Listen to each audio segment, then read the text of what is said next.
Israel से भारतीयों के रेस्क्यू के लिए फिजाइया ने भी तैयारी कर ली है। हालांकि अब फिलहाल वायुसेना को स्टैंड बाय पर रखा गया है।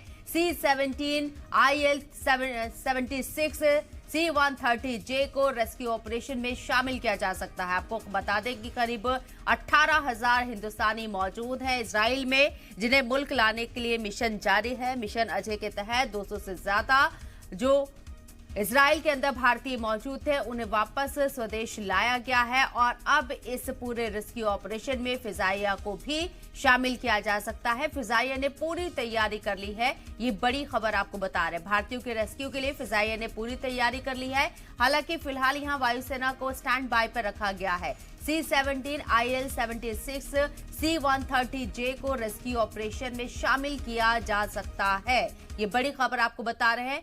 आपको बता दें कि करीब 18,000 हिंदुस्तानी इजराइल में मौजूद हैं, जिन्हें मुल्क लाने का मिशन जारी है। मिशन अजय के तहत 200 से ज्यादा जो भारतीय हैं उनको लाया गया है। पहला जत्था हिंदुस्तान पहुंच चुका है, स्वदेश लौट चुके हैं। 200 से ज्यादा भारतीय इजराइल से 18,000 भारतीय इजराइल में मौजूद हैं और उन्हें लाने की तैयारी हो रही है। इजराइल फिलिस्तीन हमास के बीच जंग जारी है, ऐसे में किसी तरह का कोई नुकसान भारतीयों को ना हो, इसके लिए फिजाइया ने भी तैयारी कर ली है। हालांकि फिजाइया को वायुसेना को अभी स्टैंड बाय पर रखा गया है और जैसे ही यहां जरूरत होगी फिजाइया को भी इस ऑपरेशन में उतारा जाएगा। ऑपरेशन अजय के तहत 18,000 हिंदुस्तानियों को इजराइल से वापस हिंदुस्तान लाने की तैयारी की जा रही है। पहला जत्था 200 से ज्यादा हिंदुस्तानियों का स्वदेश भारत लौट चुका है और अब यहां और लोगों को भी मिशन अजय के तहत हिंदुस्तान वापस लाने की तैयारी इजराइल से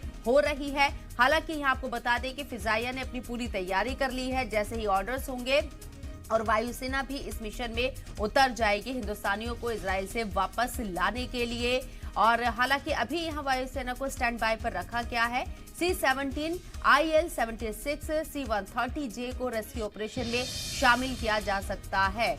और आपको ये भी बता दें क्योंकि 18,000 हिंदुस्तानी वहां मौजूद हैं तो ऑपरेशन तेजी के साथ अंजाम दिया जा सकता है।